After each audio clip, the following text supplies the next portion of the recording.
not everybody speaks Ilocano. In my class po? No, here, our audience. No, I Oh, guess. not everybody.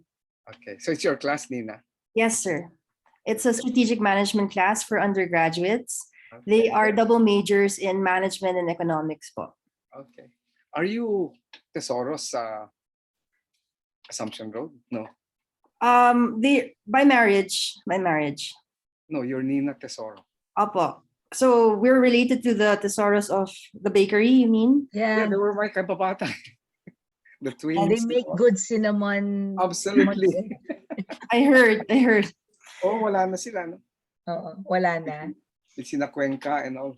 Yeah. Anyway, sorry. Okay, so I don't know if all my students are in, but good morning, everyone, and thank you for taking part in this very exciting brown bag session. We're here to experience a discourse between stakeholders in sustainability. This was the activity of Civica Asia Academy and Baguio City Futures Lab, of which Dr. Elmer Soriano is the proponent. May I give you the floor, Dr. Soriano? Okay, thank you, Nina. Hi, good morning, everyone. I'm glad to be here. I'm Elmer Soriano, and I'm one of the co-conveners of the Baguio City Futures Lab, and we're actually setting up cities. No? So si Lester here is helping set up the Taguig City Futures Lab. I teach a class at UP Diliman, and we are setting up the Quezon City Futures Lab. And among instructors, with just like Nina, we're trying to figure out how to get the students from across the different cities and universities to build upon each other's work. No, so we're really happy that we have this opportunity to interface with you. I know some of you in the class. Hi, Barney. Glad to see you here. So for this morning, we will be holding a brown bag discussion, and we've been doing this across different cities and LGUs. No? Just last week, we had similar brown bag discussions for the Marinduque Provincial Futures Lab, and we talked about the future of their coastal ecosystem by the year 2050. No? And then we also had a discussion at the Quezon City Futures Lab. We talked about leadership development for the year 2050.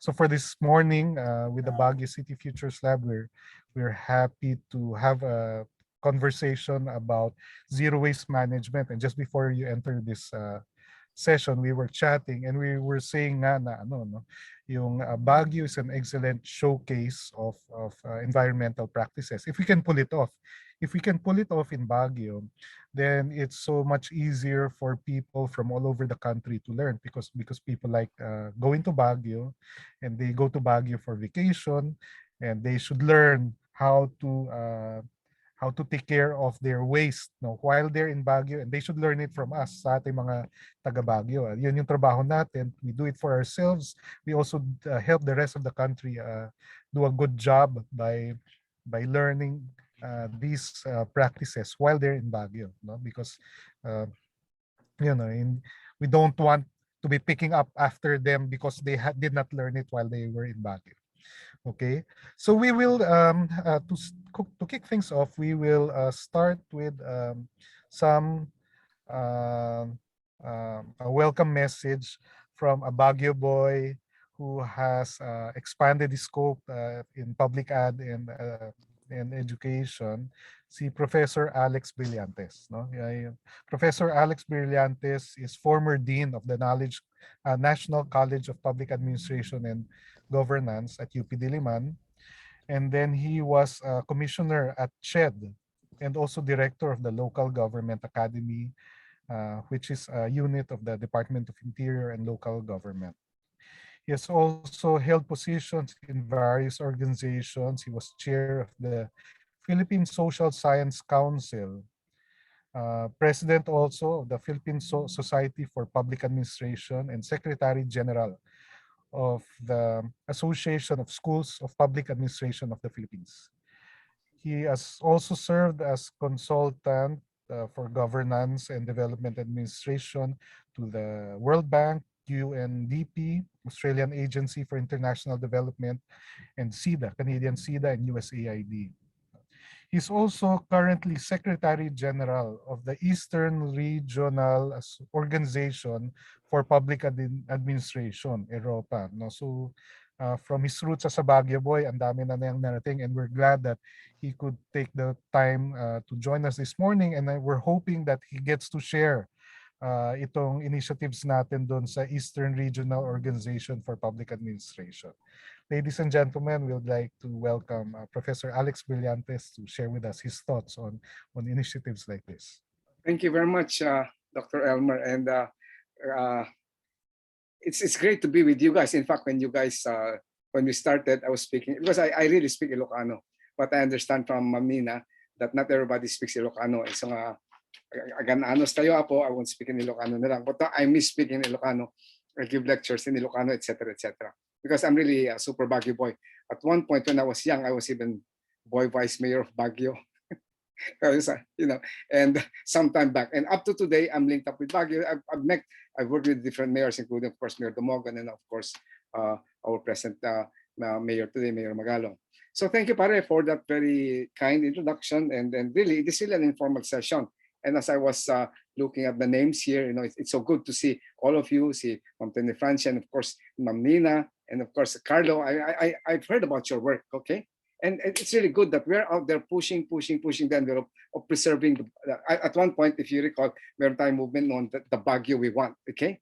What about Baguio now, okay? And for me, dear friends, Baguio is not the same anymore. But people talk about has it reached its carrying capacity? Perhaps. There was a study done by NEDA, and in fact, that was quoted prematurely. And they said, oh, we have reached our carrying capacity. I don't know. It's still something that we have to look at. But at the end of the day, having been born and raised in Baguio, I would not say I grew up in Baguio, because I'm a short person. So I did not grow up in Baguio. I was just born and raised in Baguio. Anyway, and I love Baguio.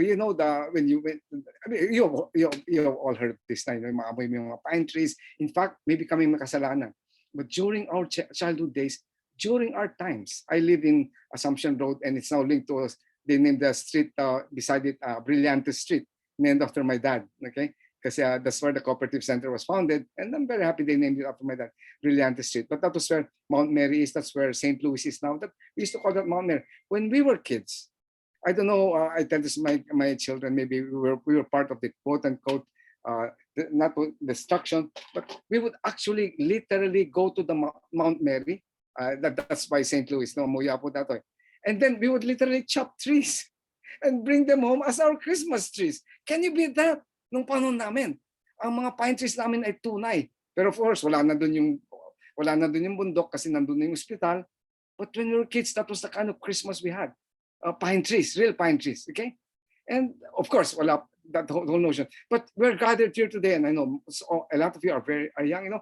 When we talk about sustainable development, that the theme that Dr. Elmer mentioned, really, it's really for our children. Question: are we reaping the price of what we did not do? No, not because when you talk about sustainable development, you're talking about for the future, right? Siguro meron tayong mga nagawa na hindi namin nagawa. And question, do we want our children to be blaming, your children to be blaming us, okay?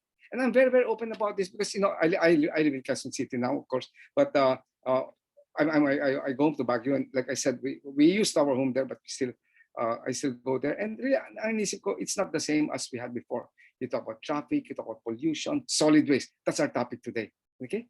So what is it? Are we reaping what we did not do, okay? But of course, we're not in the business of freeing our hands of what happened. It's really moving forward. That's why I congratulate you guys that talagang we're sitting together kasi my good friend, his name is Antonio Meloto, used to say, wala kang karapatan magsabing ibagsak kung wala kang ibabangon. Wala kang karapatan magsabing ibagsak kung wala kang ibabangon. So we are all involved in this movement. People talk about restoring Baguio. People talk, not only Baguio, the Philippines for that matter.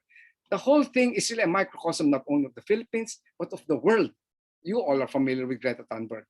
Greta Thunberg is really so upset, and rightfully so, because the elders just keep on talking about, you're talking about build back better, puro kayo salita, blah, blah, blah, blah.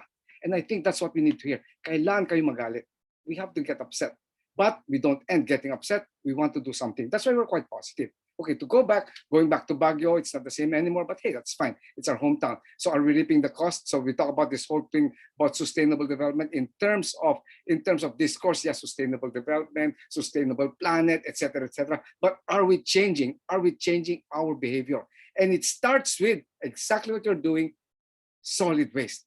In my own home, we have our own ways of segregating, no? And I always tell it starts with you. How many of you guys, how many of us guys are actually segregate our garbage? It's as simple as that. Starts with our own behavior. Okay, so I guess the equally important thing is really behavior changes starting with ourselves, and then you go back and we go higher to our barangay. That's what you guys are talking about now. And then we go higher to our city, and then higher, and then si Ma'am Tenny Francis, part of the Regional Development Council. But it starts with our home.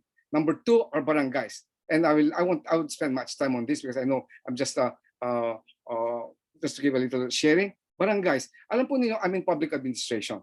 And in public administration po, we have what we call, as you guys know, political administrative remedy. And Lester is one of our very, very bright public administration students po. And we talk about the importance po of political administrative remedy amalgamation. I don't know if you guys are familiar with this thing called BLIS po, Baguio, La Trinidad, Itogon, Sablan, Tubay, Tublay. Local governments coming together to address common concerns. What are these common concerns? Traffic, common concerns, pollution, common concerns, awanti danom. When I was a kid, akala ko ang ibig sabihin ng danom is tinatawag ako. Kasi pag maliligo ako, danom, sasabihin nila. Danom pala means water. I'm kidding, of course. But many people think danom is a name. But awanti danom tayo Baguio, Baguio City. Okay, so my point, dear friends, is we have to get together. Baguio City, the barangays are simple, imaginary political administrative units. They are imaginary political administrative units. Imaginary lang. But when we think, we have to plan according to the ecosystem. It cuts across boundaries. We have to cooperate. And ilalanding po natin sa mga barangays, point. Are barangays cooperating with each other in terms of their solid waste management practices? Because hindi kaya ng isang barangay lang. Do they have a common facility, storage facility, recycling facility? That has been my advocacy for the longest time. That barangays and local governments for that matter come together. Kasi hindi po kaya ng isang LGU lang. At dear friends, nandun po to, that is in the local government code. I'll shut up in a while. Okay, so my point, dear friends, if we're talking about sustainable futures, and Dr. Elmer here is the expert, let's also look at the future. What cutting across boundaries is very, very, very important. And we have to go beyond our political thinking. Now, okay, hanggang dito lang ako. You all know that when there's flood, you all know when there's traffic, it doesn't affect only one LGU, only barangay. Same with solid waste. Like I said, right now I live here in Quezon City. Malapit sa amin ng Payatas, and it's so bizarre. But sometimes I say, pag umuulan, I'm almost happy na umuulan. Kasi kung minsan po, at least during umuulan, naamoy namin yung Payatas. At naamoy rin ng Kongreso. Naamoy rin ng Ayala. Great, fantastic. So kayo mga mayaman, maamoy rin yung basura. So we are in this ecology together. Okay. So now I'll end with saying, ito po yung naglalanding. It's not puro imaginary kasi the ILG even has a project on amalgamating barangays. Amalgamating, not political amalgamation, but amalgamating in terms of the service delivery. It could be health, it could be pollution, it could be solid waste. In fact, dear friends, do you know that there are some barangays that do not have population at all? There are some barangays that do not have internal revenue allotment, national tax allotment. So I think that's a particular political administrative remedy that we should look at. But the point is, ang pinakahugot po nito, let us cooperate across barangays, and that I think is that is among other things the mission and of the Futures Lab. And hey, Futures Lab, what can we do? How can we test this? And I really congratulate Dr. Elmer, one of our brightest guys from Baguio. I'm so happy I met you, pare. No, so common resources. So common working with our neighbors. That is something, and of course we talk about zero waste programs. Okay, but just this morning, and I shut up. I get excited because my daughter lives in another subdivision. Just this morning, she sent 2 big cans of yung kanilang mga recyclable na basura. Yung kanilang pwedeng i-compose namin. She lives in a nice condo, but this morning she just sent it over because we'll now put it in our own compost here. So you have to begin with your behavior. And I'm so proud of my daughters. They graduated here in Holy Spirit, and that is one of the things that was changed in their mindset. So to end, dear friends, at the end of the day, when you're talking about sustainable development, when you're talking about solid waste, it begins with our own behavior, and then it trickles up, and then people will listen. And as Dr. Elmer mentioned, hey, maybe Baguio will become the model. It can be a model because it is, at one point we said, the Baguio we want. So with that, I'd like to thank you for this opportunity, pare. Ma'am Tesoro, and of course, Ma'am Francia. Agyaman na klonay apo, and I hope to see you again someday. Agyaman na kapo. Thank you. Thank you. Thank you very much, Professor Dean Brillante, for those words from Baguio boy from a previous generation na nakwento sa atin what Baguio was before, what it is now, and what it can be with the work of the young Baguio boys in Nina's class sa UP Baguio ngayon. Okay, so next we'll have a short message from the UP Diliman National College of Public Administration. The City Futures Lab network is, just as I mentioned, a network across multiple cities, and it's hosted, parang hub, is at the Center for Leadership, Citizenship, and Development. And we have a short message from the CLCD Director, Professor Del Flores. It's a recorded message, and yeah.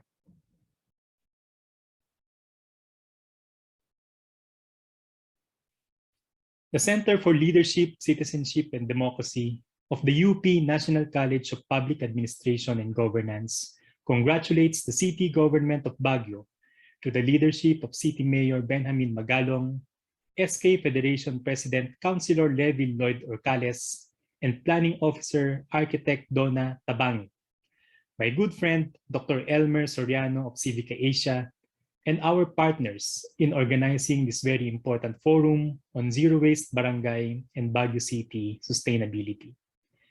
As one of the first local government units to establish the City Futures Lab, we look up to you as a model of participatory and collaborative governance, where the private sector, as represented by the John Hay Management Corporation, the academe, through the Benguet State University, St. Louis University, University of Baguio, and University of the Philippines, Baguio, the civil society, through the Baguio We Want Forum, and the city government, work together for the continuous development and improvement of Baguio City, as well as the welfare of its people.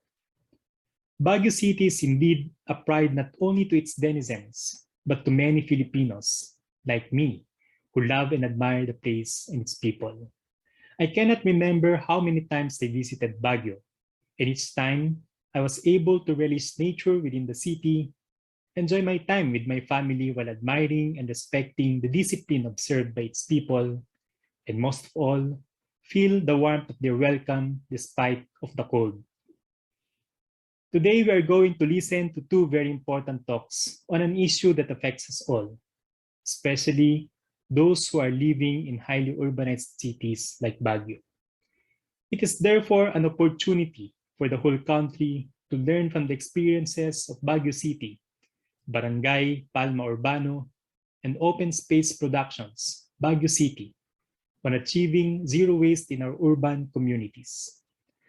I do not want to preempt things by introducing our speakers, but let me take this opportunity to thank them for giving us their time to share with us their experiences today, but more so for what they have done for their communities and our beloved city of Baguio.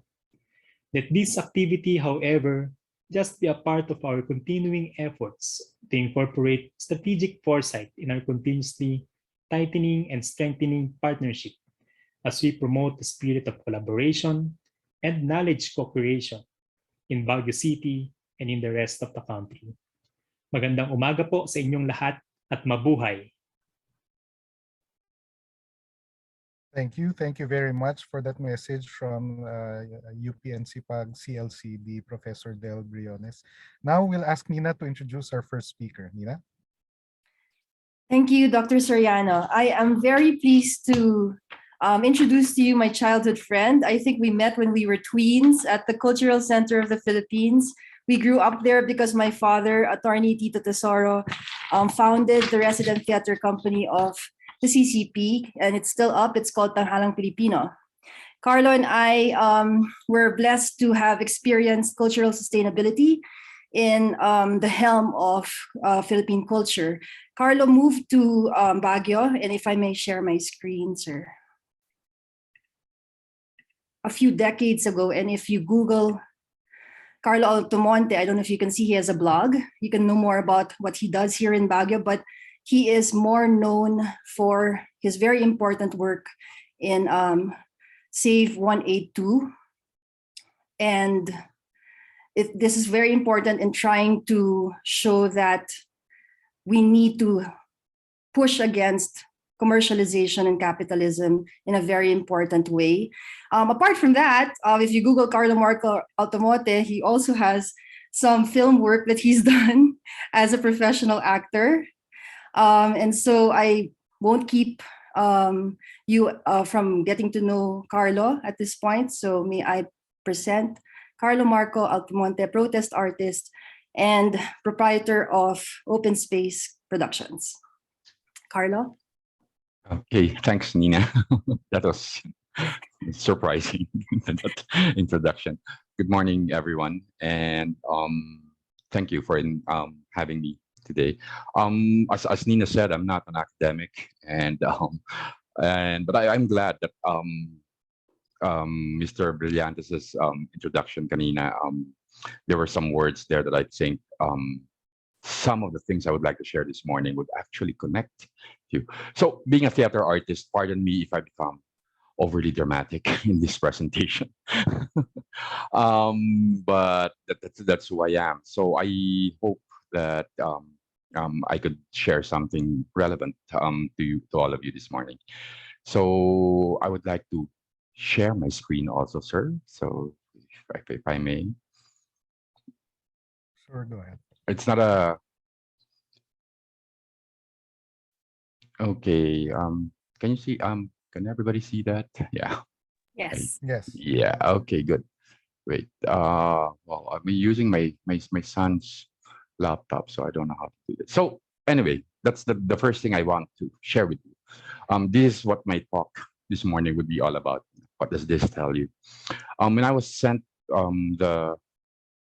the topics that I should touch on, there were three items, I think, in that list, if I remember it right. And the first one was I was asked to give my personal background and how this plays into the foundation of my passion for Baguio City sustainability. And number two, my projects and the outcomes of these projects on sustainability. So I hope to be able to answer that in the shortest time possible. So here's my story. Growing up, Baguio was a second home. My mother had friends up here, and every chance we got, we came up for long vacations, jumping from one friend's house to another. There was that one time that my other childhood friend won a raffle, and it was a trip for two to Baguio via Sarkis Tours. That was the deluxe bus service back then, and a couple of nights stay at the famous Pines Hotel, and this is where SM now stands. It was 1984, and my friend and I were only 10 or 11, and surprised that our parents allowed us, particularly our mothers, to come up to Baguio on our own. They even arranged for us to transfer to Mountain Lodge after 2 nights at the Pines Hotel so we could stay longer. Yeah, our mothers were crazy enough to do that. We were 10 years old. But at the same time, this Baguio just felt that safe back then. As a young adult, my mother's friends up here became my friends, and I also made new ones. So the regular trips to Baguio went on, and in 1996, during one particular vacation, I decided to try to stage a couple of plays up here. Yeah. I was living in with my girlfriend in Manila then, and after a few rehearsals up here in Baguio with local artists, I decided to call my girlfriend, who's now my wife, who's actually a true blue Baguio girl, having been born and raised here, but was working in Manila then, and said that I don't think I'm going back to Manila anytime soon. So in just a few days, we've arranged to pack all our meager belongings, hired a jeep and everything that we had, and brought it up to Baguio. And that's when my love affair with Baguio began. So I would like to read from a piece I wrote about Baguio many years ago. which I called Baguio when it rains. Now, coming to Baguio then was like entering a theater to watch a play. Open house starts at the bottom of Cannon Road with house music provided by the sound of the rushing Duet River. The music slowly fades in as curtain time nears, and you know that the magical Baguio experience is about to begin when the curtain of fog closes, gradually hiding everything from view. The lowland flora slowly exits the scene, and a new cast of highland greenery takes its place, waiting in the wings behind the clouds to make their entrance. The air gets colder, and everyone in the audience of tourists, students, Baguio folks on their way back home change costumes. Out come the thick jackets and sweaters and scarves and bonnets. Back then, it was even cold enough to actually wear gloves or mittens. And then the performance begins. The curtains are drawn to reveal a majestic sight of towering pine trees, mossy rocks, and thickly vegetated mountainsides. It is a multi-sensory experience. The wind chills and gently moistens the tip of your nose as you stick as much of yourself out the window of the bus. Take in as much of the ongoing performance as you can. You take a deep breath and smell that unique scent of pine, and your eyes feast on one of the most beautiful skylines you've ever seen. And it's only the beginning. A gentle drizzle would complete the overture as the bus enters the center of town. I particularly love Baguio when it rains. You get off the bus and Act One of Baguio and the rain begins. In Baguio, when it rains, you don't rush to hide from it like you do elsewhere. Here, you look up towards the heavens and take it all in, and it's a wonderful feeling. In Baguio, when it rains, walking around Burnham Park is like being inside a watercolor painting where all the colors seem to feather into each other. Flowers cross fading into leaves and cross fading into earth and into people's faces. In Baguio, when it rains, the lagoon across the mansion house and pine forest beside it are a Zen garden. In Baguio, when it rains, artists gather for an exhibit opening and later around the fire to make music, around a table for a warm drink. The cold seems to bring people closer together. In Baguio, when it rains, you breathe out and make a cloud. In Baguio, when it rains, at night, the lights of the houses in the distant mountains are like fireflies. In Baguio, when it rains, at night, when you call it a day, the mountains sing you a lullaby. Crickets and perhaps a faint harmony of gongs from across the valley lull you to sleep. In Baguio, when it rains the next morning, when you wake, the sun comes out and the world is young again. And so one rainy morning, 25 years ago, I decided to never be elsewhere again but here in Baguio when it rains. So I guess that answers one of the two questions earlier.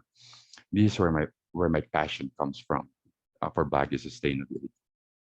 Fast forward 2009, the city's centennial. I browsed the calendar of events and activities drafted by the Centennial Commission and noticed that there was hardly anything that focuses on the history of the city. By then, having been living here for close to 15 years, I've learned quite a few things about Baguio's history. So I made a proposal to the commission asking for funding for the production of a documentary on the history of Baguio as a city. To my surprise, they offered for me to use the logo, this logo, of the Centennial for any collaterals the documentary may have, and told me that I have to pay the commission, well, a commission, so the documentary could become the official documentary of the Centennial. No thanks. No. So I decided to produce a documentary independently, and that documentary was called Portrait of a Hill Station. Doing the documentary, I learned about the original settlers in Capaguay. I was able to imagine what life was like before the arrival of the Americans and why the Americans chose this as a site for their hill station. The healthful climate, the beautiful scenery. We produced VCDs. Yes, VCDs for the millennials out there. I hope you still know what that is. VCDs of that documentary and distributed them to various schools for free. My thinking then was that if people only knew about the epic journey of Baguio from being a largely uninhabited rancheria to being the country's summer capital, they'd care more about the city. Now, that was 2009. 3 years later, 2012, SM would announce their expansion plans. Um, they're expanded that would kill 182 pine trees on Luneta Hill, on that exact same spot that gave birth to Baguio as a city. That was where the first structure of the American Hill Station was built. It was a small sanitarium that eventually turned into what we now know as the Baguio General Hospital, which was moved to its present location to give way to the construction of, yep, that hotel in 1984 where I stayed, the Pines Hotel, no, in its place. So my own experiences from when I was a child in the late 70s and the early 80s to a young adult, a struggling artist in search of a home in the 90s, to getting to know more about Baguio in the early 2000s and witnessing the concretization of the city during that time with the construction of flyovers, the infamous concrete pine tree at the top of Session Road that has since been demolished, thank God. The destruction of the city's remaining forest covers the obliteration of the very essence of the city, its beauty and healthful climate. In the name of so-called progress, all of that contributed to my love for this city, my adopted home. And I have to ask, I mean, how could they? How could they? Or how can they still? How could a congressman cause the felling of a live tree and replace it with a concrete one? Where was it coming from? How could how could a mayor side with corporate greed in the struggle to save the trees on Luneta Hill? How could another congressman chop down hundreds of pine trees to make a road to his illegal property in a forest reservation? We fought like hell to save those 180 trees, and we won a moral victory, I would say. But we lost those 182 pine trees to corporate greed, to development, to progress. Development, progress. They say Baguio's reason for being is its natural beauty. Anything, as in anything, you add to, erect, build in Baguio will definitely take away from that natural beauty. I've said it before, and I say it again, and I'll say it over and over again. Baguio is Baguio not for the things we built, but for the things we left untouched. And that's why those words scare me, because in Baguio, development and progress means building something. And given the track record of our city officials, that could be anything from a totally unnecessary flyover to a horrendous concrete pine tree in a city called the City of Pines. Daniel Bernhan, the chief architect who gave us the plan of Baguio, warned us about such people as early as 1902. He said, unless early protective measures are taken, the misdirected initiative of energetic lumbermen will soon cause the destruction of this beautiful scenery. We have a lot of energetic lumbermen with misdirected initiatives around us today. In the meantime, Baguio was struggling with the waste management crisis at the time. In fact, just a year before SM killed those trees, in August of 2011, homes were buried and people died in the infamous garbage slide in Urisan. Imagine the indignity, the tragedy of dying buried under a mountain of garbage.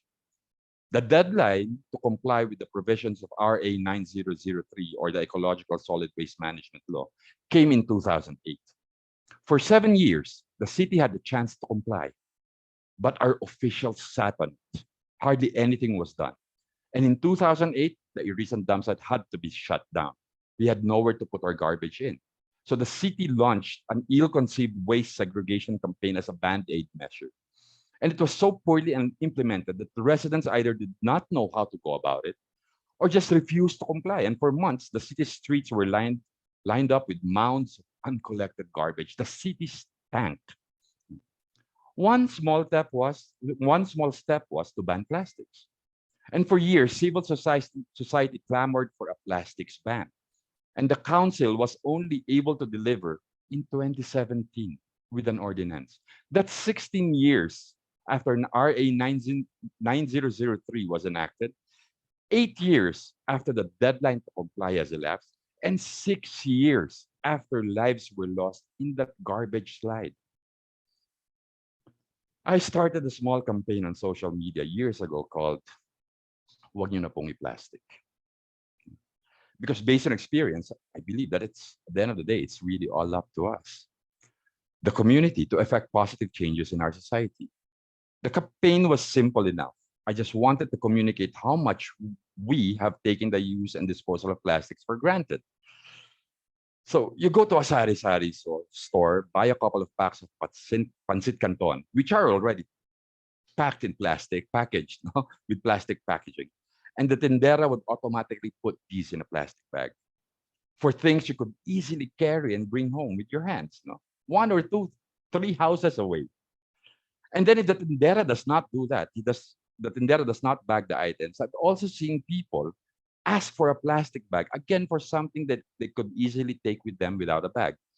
It seems like consumers value the plastic bag more as a proof of purchase more than an actual receipt. This holds true too in supermarkets where I would sometimes pop in for an item or two. And then when I tell the cashier not to bag it anymore, ang sabi sa akin, sir, bawal po. Kasi nga, proof of purchase, yung plastic bag na yan. No? So one day, one of my children needed to buy something at the public market after school. So I took the opportunity to educate them about the campaign. And even before this whole trend of reusable bags and paper bags began, I've always had a bayong and reuse all sorts of containers for my purchase whenever I go to market. And it wasn't really even for ecological reasons. It is just more efficient and sanitary, actually. Um, so these are some photos of that trip to the market and some of the containers I actually use whenever I go to market. Take this picture, of a typical haul from the market, for instance. I have some meat there, pinikpikan, I think, yeah. Easily, that's 2 plastic bags. Usually. Tilapia, another 2 plastic bags. I have some longanisa there, another 2 plastic bags. Bulilit or galunggong in the lowlands, that's another 2 plastic bags. I have some veggies, fruits, and flowers, so that's more or less around 10 to 12 plastic bags. That's a total of single-use plastic bags not used during that trip to the market. Hardly makes a dent, right? 20 plastic bags. But how many of us were there that afternoon? 2,000, 3,000 market goers? Let's have a conservative estimate of just 1,000 people that afternoon. And that gives us a total of 20,000 single-use plastic bags. And that's just that afternoon. Add the morning and midday crowd, another 1,000 in the morning, 500 during the midday siguro, dahil mas konti sila. Approximately 50,000 single-use plastic bags per day. 350,000 plastic bags a week. 1.4 million plastic bags a month from just one public market. How many satellite markets do we have in Baguio? And then I asked, what constituted much of the garbage that came sliding down and burying homes and killing people in Irisan? Plastics. And that happened in 2011. The plastics ban ordinance was passed in 2017. And it was strictly implemented during the first year. Now it's forgotten. We're back to plastic bags at the market today. What does that tell us? SM City did not need to sacrifice one of the few remaining forest covers in the central business district for their expansion plan. They're already the biggest commercial center in Baguio. It's owned by the richest family in the country. The expansion was just plain greed. Yet at the height of the protest movement against it, during a mediation meeting convened by the late Jesse Robredo, we had both our congressman and mayor then sitting on SM's side of the table and were actually defending, speaking for them. What does that tell us? A private entity once offered to co-process the city's plastic waste to the city government of Baguio, free of charge, at the height of our waste management crisis. And they turned it down and opted to enter into a multi-million contract to transport our garbage almost 200 kilometers away to Tarlac. What does that tell us? The third talking point I was asked to speak about was challenges you encountered in these projects. Very short answer. government. A corrupted, dysfunctional government run by corrupted, short-sighted, incompetent leaders. So what do we need? You and me, us. Thank you for having me this morning. Thank you so much, Carlo, for that very enlightening and awakening speech. Obviously, he really prepared for this. Okay, so from saving trees, we continue on also with the fight against over plastic consumption with none other, and I will share my screen. How do I end mine? Sorry. Okay, I can, I'll take it from Oh, here. okay. There Okay. we go. So here is Maria Buena Victoria Tenefrancia, or Mom Becky's LinkedIn profile, should you want to Google her. Becky has been an educator since 1984, has worked for the government at the national and regional levels for 24 years, is an on-call consultant for the Food and Agriculture Organization of the UN since 2012, was a consultant on education and awareness for a private company that does solid waste management, was a legislator at the barangay level, Kagawad, from 2013 to 2018, and is a volunteer of a civil society organization, Zero Waste Baguio Incorporated, that is presently a member of the city's development council and its solid waste management board. As a former Kagawad in charge of health and sanitation and environmental protection, Ate Becky has authored barangay ordinances and resolutions and has collaborated on projects and activities for a zero waste barangay in Palma Urbano. As a member of the Zero Waste Baguio, Becky is presently involved in the city's endeavor to improve on its solid waste management practices. Without further ado, may I present Ate Becky.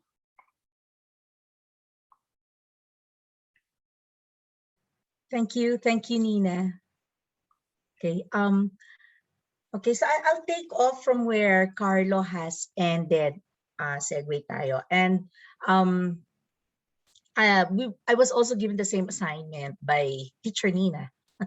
So I will talk about my passion and the things we have done and also the challenges. No, but I will talk about challenges as I talk about what we have been doing. If I may be allowed to share my screen.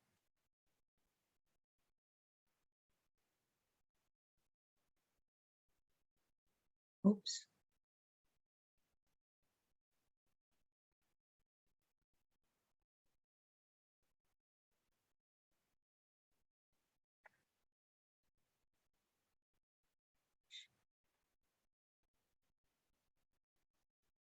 Okay.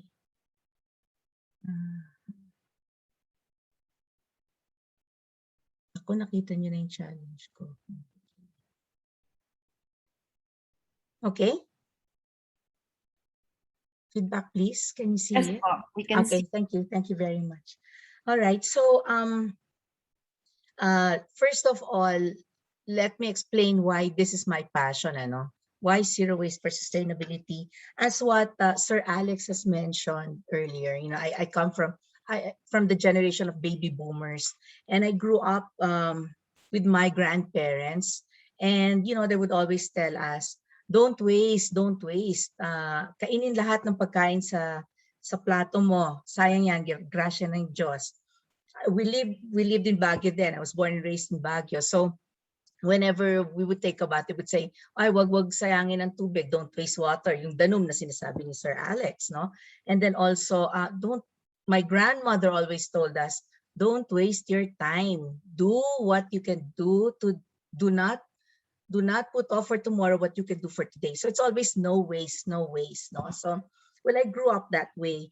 But what made me more passionate about a zero waste lifestyle was when I became Barangay Kagawad in 2013 to 2018. Kami lang yung barangay officials na extend for 5 years. You might be wondering why 5 years.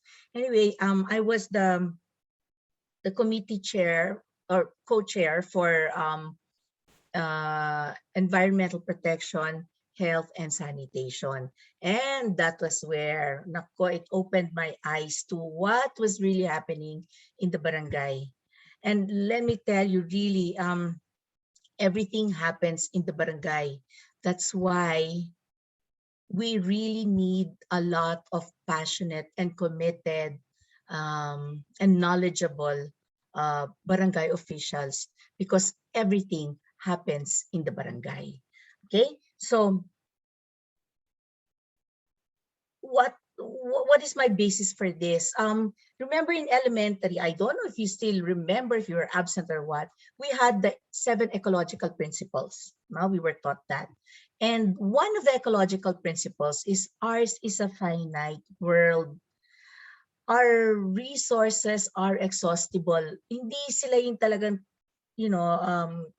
overflowing, infinite. No, these are finite resources.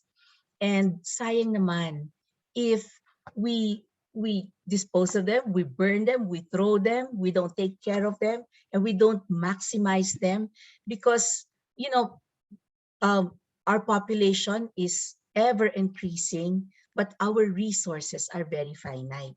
So that is where I will anchor my discussion on. Okay, but then again, the 7 ecological principles will always be part of my presentation.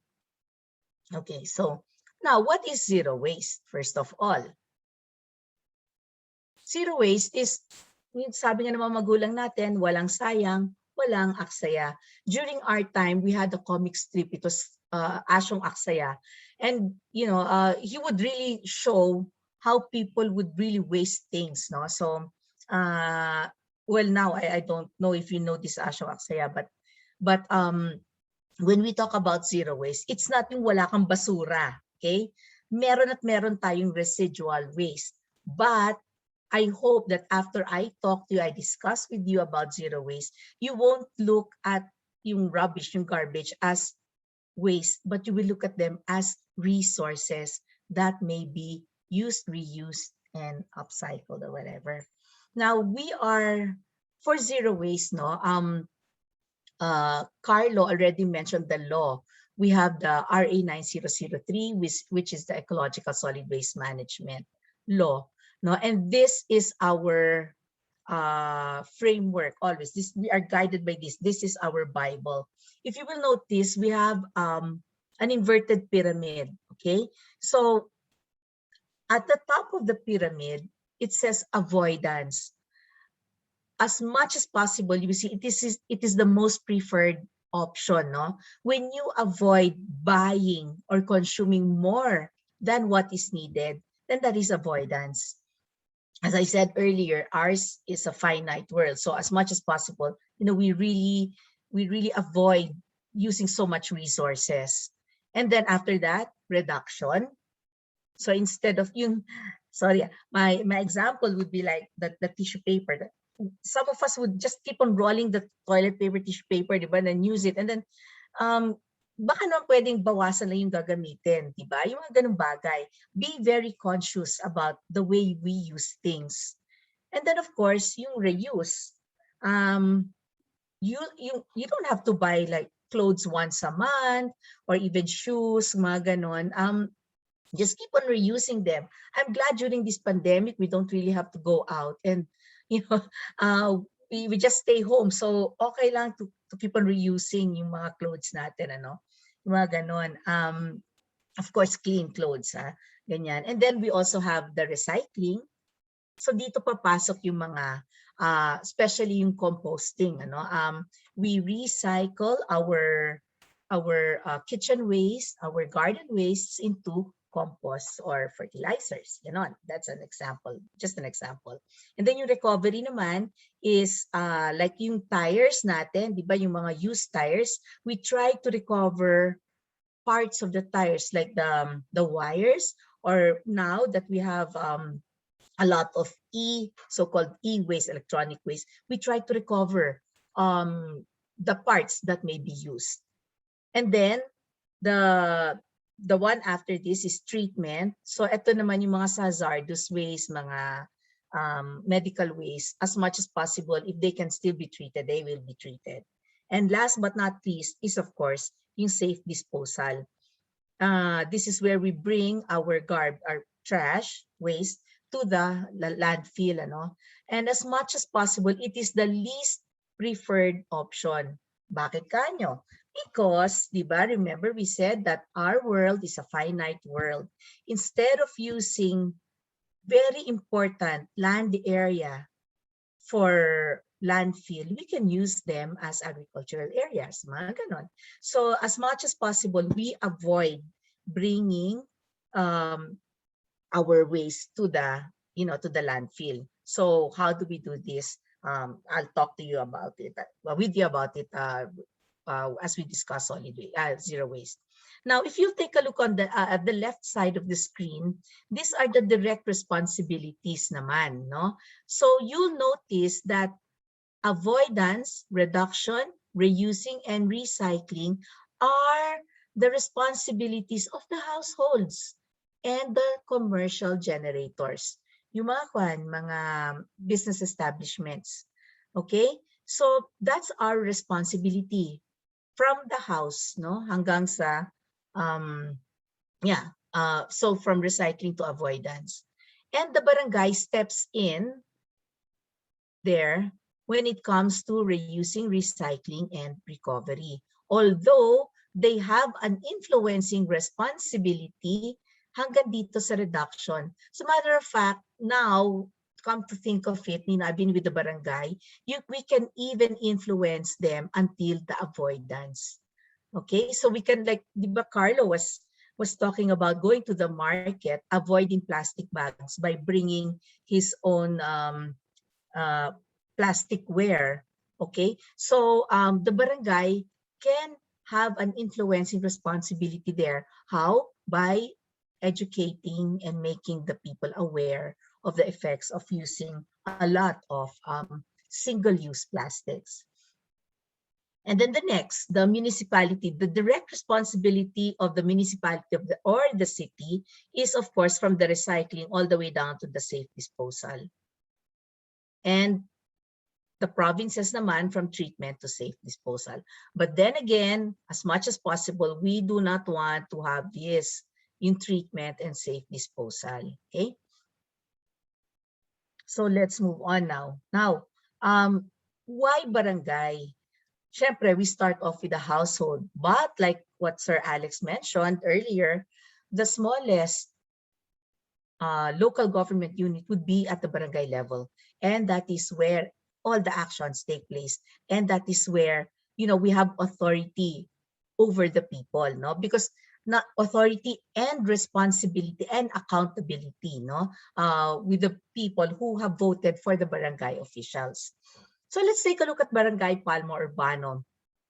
Barangay Palma Urbano is we're very near Burnham Park. We're very near City Hall. We're very near the market. So we're very accessible. But we are such a small barangay. We are only, 0.066 square kilometers, no, the area. And our population is only 1,000 plus, no, based on the 2020 census. And we only have 328 households, but give or take a few, because a lot of people here in Palma Urbano Barangay are migrants, transients, because we're very near the city. I mean the market, Burnham Park, and so on. So well, being such a small barangay, we have 100. Well, at that time, we had 117 business establishments. Most of these are transient houses, yung mga kainan. We even have banks. BDO here in Legarda, no, is part of our barangay. Okay, so we have two banks. We have the Card Bank and BDO. And we also have schools. We have one of the biggest schools, the Pine City National High School, which has a population of 2,000 students. And we have two private schools. One, the population is 100 students, and then the other one, 45 students. But come to think of it, no, you can just imagine how much waste we will be generating if all of us would be, if all of us would not be adopting a zero waste lifestyle. So what did we do then? No, during my time, so I was then the one in charge of health and sanitation and environmental protection. So I saw the need for us to limit our waste. And this is what we did. We introduced the basic ecological solid waste management concepts during our barangay general assembly. I know it's very important. I believe it is very important that for people to follow, to follow your policies, they must understand it and appreciate it. So we did not only talk about this is the law, these are the penalties, this is what you're supposed to do. We talked about the ecological principles and how the bad solid waste management will affect our generation and the future generations. Okay, so well, at least we were on the same page at that time. No, the people knew why we were doing such a thing as why we were introducing zero waste solid waste management. And then we participated in the city's waste analysis and characterization study. That was in 2015. This is a requirement of RA 9003, which is our law. No? And this is a study that will tell you how much garbage you have generated and the different kinds of garbage. So in our barangay, we found out that that 60% of our waste that we are generating in our barangay is biodegradables. For me, that's a resource. Sayang naman if it will go to waste when it will go to the landfill. Then we also have 11% recyclables and 28% residuals. Residual siya kasi hindi siya nalinisan. But if we were able to really, store them properly, segregate them at source, then this 28% residuals would probably be only about 8%, because 20% of that would go now to the recyclables if there was a proper segregation at source. When I say at source, it would be at the household level. And then, of course, we have the special waste. We all know what special waste is. These are the hazardous waste, the bulbs, the e-waste, the mga in-chargers na sira, batteries, spray, mga ganon. These are special waste. So what does it tell you about our barangay? 60% biodegradables. Malaking bagay yan na mababawas, di ba, sa aming basura. So what did we do? We set a goal for our barangay. Well, for the solid waste management law, sabi dyan, RA 9003, we have to divert at least 25% of the solid waste from the disposable facilities. But in our barangay, we set it at a very ambitious target. We said, zero tayo dapat. Zero biodegradables for garbage collection. Dapat walang biodegradable. Ano ba yung mga biodegradable? Yan, mga kitchen waste, mga food waste. Dapat nga walang food waste, di ba? And also, yung mga garden waste. So, how did we go about this? How did we go about doing this? Well, syempre, kailangan mo ng batas. Before that, we brought the organizations. Sige. We first convened the Barangay Solid Waste Management Committee, wherein we decided to separate the collection of the kitchen and garden wastes from the collection of the other kinds of waste. So daily we hired a bioman, and he would go around the barangay, because we only have 3 streets naman sa barangay, so kayang-kaya. He would go around and collect yung mga compost, yung mga pang-compost. Yun. So, but hindi lang yan nangyayari overnight, no? We had to do so many things pa. Apart from that, we also coordinated with the Cordillera Integrated Agricultural Research Center. This was the one in the dairy farm.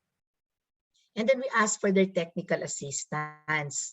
Yon. So we brought our women's organizations there, and even the other teachers and the senior citizens also.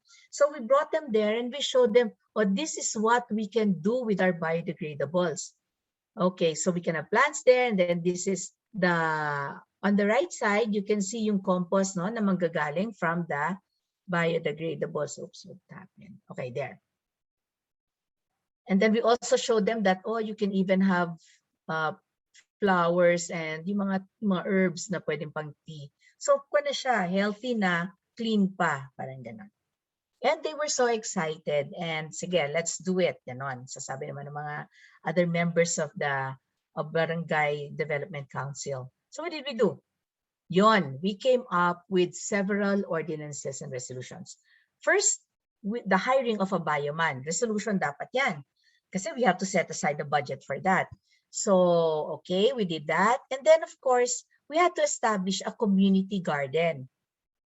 Now, our barangay is very small, and then we do not have any public area pa. You know, even, you know, until 2017, we were renting out our barangay hall. Ganon. So we had to come up with a resolution to make yung a certain private property our community garden, no? Which is at the back of our barangay hall. So, okay, that was approved naman by even the city. And then we came up with an ordinance in 2017. You see, it takes time because even the barangay officials have to be convinced that you have to do something about your solid waste management. Hindi lang basura yan Hindi lang dapat yan ginadjust, di ba? So, it took like what? How many years for us to come up with this ordinance? No? 2017. 2013 kami naging official. Talagang ang daming information and education, talagang convincing para mangyari ito. So, you notice on your right side that this is the picture of our garbage during collection day, and that's every Wednesday. Napapansin ba nyo na walang black na garbage bag? Because nilagay namin sa aming ordinance talaga na there should be no black garbage bags when you bring your garbage to the collection areas. Why? Because we really check. We want it to be transparent. We want to make sure that everything is segregated. Yun. So, if you come with your black garbage bag, we send it back to you. No? Ganon.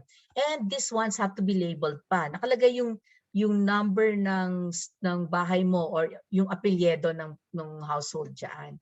So we know where to return. And may nakabantay talaga. So starting at 3 in the morning, nandiyan na kami, mga barangay officials, sine-check namin yung dinadala nilang basura. And it's very easy to check naman because it's transparent. And then, even here at the right, you can see na people have now been used to segregating at source. Kaya malinis, tinan nyo yung mga bote, malinis yung mga yan. Yung mga cans na kaiwalay, yung mga laminated cups from the different business establishments are separated. So, parang it's our help na rin to the garbage collectors, no? Na ito malinis na para kayo rin malinis din yung kinukuha. And then you can sell it pa because we know that these are recyclable materials. Now, in 2018, we also required through an ordinance, the business establishments to undergo solid waste management orientation prior to the issuance of a business clearance. So, sumunod sila dyan. Well, at that time, I was still the kagawad. I was the one giving the orientation.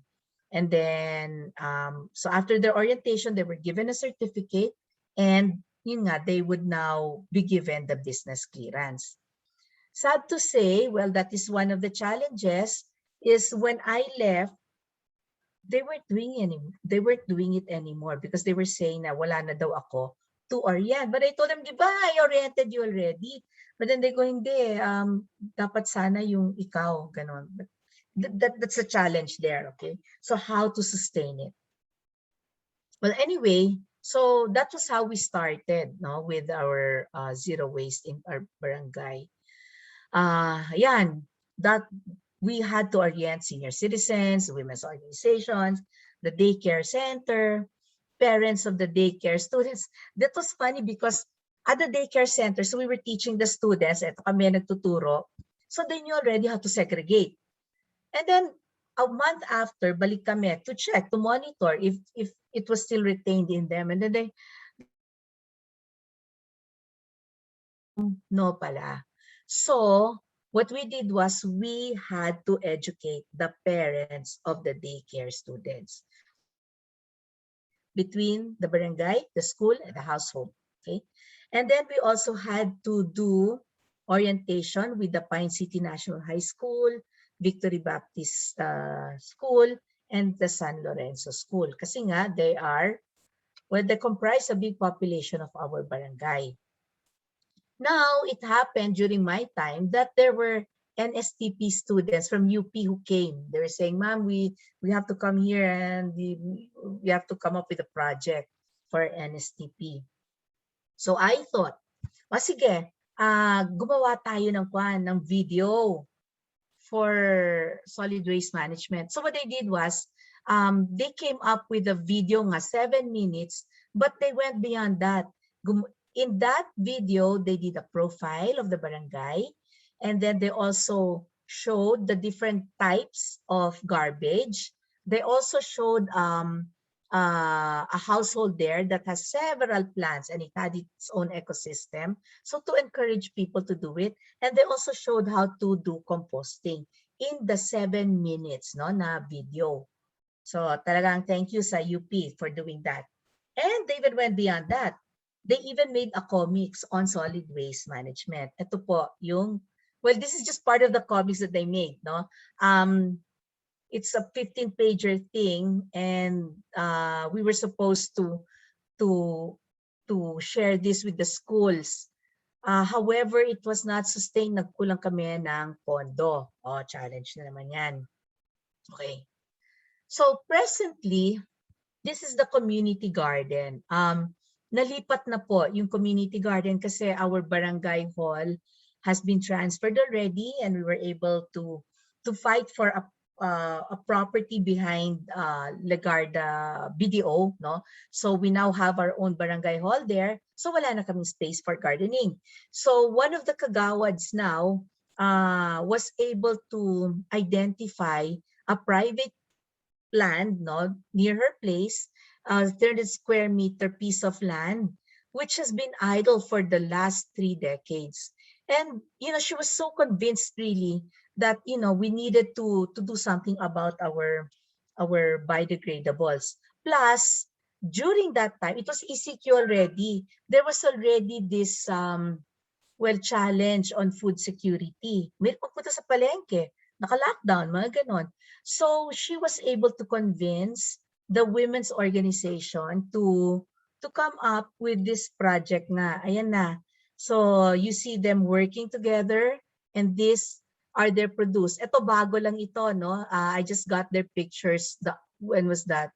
Last week. Yan. You see, so now they're food secure already, and they are helping in lessening the biodegradables in our barangay and converting them into compost. So may na-waste ba? Wala. Zero waste. Ganon. Okay, so Sir Alex was talking about the amalgamation, no, of barangays in Baguio City. We have 129 barangays in Baguio City, and Palma is just one of them. Now, we belong to a district, and there are 15 barangays in that district. So you see how interrelated it is, no? And for our district, we have only one materials recovery facility. So we thought at that time, it's really important not just to focus on Palma Urbano Barangay. We should go citywide already. And tama-tama naman, at that time, we had the Baguio We Want movement, and I belong to it used to be No Waste Cluster. So we formed ourselves, through the years, into a SEC-registered NGO, and we now call ourselves Zero Waste Baguio. And this is what we have been doing since 2014.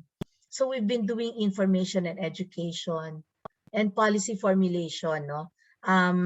We are now members of the City Solid Waste Management Board, of the City Development Council, the Regional Ecology Center, the Regional Ecotourism Council, and the Climate Consciousness Action Group. Kasi nga, climate change is also happening because of improper solid waste management. Okay, so it's so interrelated. Pero we had to do some strategic management thinking also. Abay, kailangan natin din ng tulong ng mga ibang organizations. So we link up with international and national-based organizations. So we are now good friends with the Eco Waste Coalition, No Burn Philippines, Mother Earth Foundation, the Igorota Foundation, Marinol Ecological Sanctuary, Suroctomis International, the Northern Luzon chapter, and several social action centers. Ito yung sa religion naman, sa Catholic group. So we try to cover everything because we know we cannot do everything. So we try to linkage with other people, with other organizations, and we also made ourselves felt at the city council. And Carlo was talking about the city ordinance number 17 later on. Anyway, so may siningit pala akong slide dito. This is the 2015 result of the waste analysis and characterization study of Baguio City. Okay, kita nyo dyan, biodegradables in the city is 41.67%. Pero recyclables and residuals for recycling, yung mga hindi nalinisan, ang laki, 54%. So doon kami nag-isip na, my gosh, ano ba to? Mostly plastic. That's why we let ourselves be felt at the city council. And we even went as far as the market. Nagpa-kon kami, video presentation kami doon of how plastic destroys the ocean, how plastic enters into our food system through the fish who eat the plastic because they think that the plastic is a plankton, which is their food. Okay, so we showed this to the city council. And at that time, it was the mother of Councilor Yeranon, who was the councilor then. And she told this to Councilor Yeranon, and ever since Councilor Yeranon was attending most of our sessions, our fora. And because of that, ayun nga, I think sinasabi ni Carlo na, we worked on this for 2 years. Finally, we were able to have City Ordinance number 36, in 2017, which is the plastic and styrofoam ban. In this law, it says that the business establishments are given 1 year to use up their inventories. So 1 year yan. So 2018 pa na talagang na-implement itong ordinance. But like what Carlos said, hindi strict. Saan ka nakakita na may business establishment pupunta noon kay mayor at hihingi ng exemption. And the mayor then, kasi it was near election time, he would just put there in their letter, exempted. We all know for a fact that the mayor cannot do this. It is supposed to be the council, di ba? It's not the executive branch that exempts. it is the legislative branch because sa kanila nanggaling itong ordinance eh. Yun. So because of that, no, people were now confused, and yun, like what Carlos said, it wasn't implemented very well. So until now, we can still see styros, we can still see straws na plastic, and we can still see single-use plastics. And that's very sad. That's a challenge now. Okay, so anyway, we still went on with our activities. We did IEC, information education campaigns with the barangays, with schools. Yung mga barangays talagang pinuntahan namin kung saan sa kami napupunta, sa schools rin, even universities. And then we did some urban gardening trainings, no? With several barangays as well, as senior citizens. And then we also had projects on permaculture, organic gardening, vermicomposting, yun. And then we collaborated with so many organizations for climate consciousness and action. And we also did our own waste analysis and characterization studies. We did one in the University of the Philippines. That was in 2016. 2017. And then we also did one at the University of the Cordilleras. Ayun. So hopefully, it's not a drop in the bucket, because hopefully people are starting to realize the need and the importance of having a zero waste lifestyle. Now, this is what we are doing now. We are convincing the city to conduct another waste analysis and characterization study, but beyond that, a waste analysis and brand audit. Because we believe, alam nyo, ang dami na, dito tayo sachet mentality, puro sachet. And a lot of these sachets end up in the, not in the landfills, but they end up in the oceans, yung mga pan natin, yung